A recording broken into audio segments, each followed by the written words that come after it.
एक दिन का वाकया है।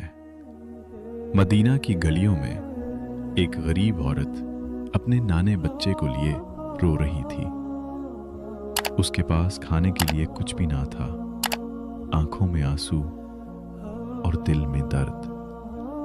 वो बार बार कहती, या अल्लाह, आज मेरा बच्चा भूखा ना सो जाए। लेकिन उस दिन शहर में सख्त कहत था। लोगों के घरों में भी खाने की कमी थी।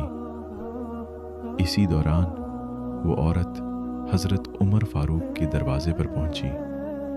उसने डरी हुई आवाज में कहा, अमीरुल मोमिनीन, मेरा बच्चा भूख से रो रहा है, कुछ अता कर दीजिए। हजरत उमर के चेहरे पर गहरी उदासी छा गई। उन्होंने फौरन अपने गुलाम से कहा, चलो बैतुल माल से अनाज निकालो और ये बोरी मेरे कंधे पर रखो।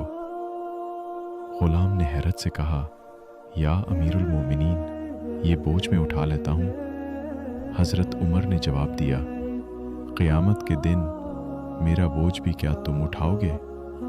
नहीं, ये बोझ तो मुझे खुद उठाना है। वो खुद बोरी उठाकर उस गरीब औरत के घर गए। चूल्हा जलाया, अपने हाथों से रोटियां पकाईं और बच्चे के मुंह में नवाला डाला। जब बच्चा मुस्कुराकर सुकून से सो गया तो हजरत उमर की आंखों से आंसू निकल आए।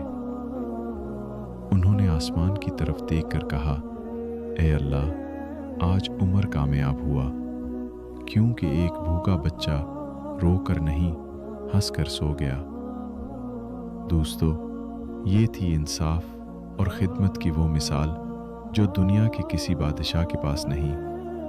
यही है असल इस्लाम, यही है असल ईमान, कि दूसरों के दुख को अपना दुख समझा जाए।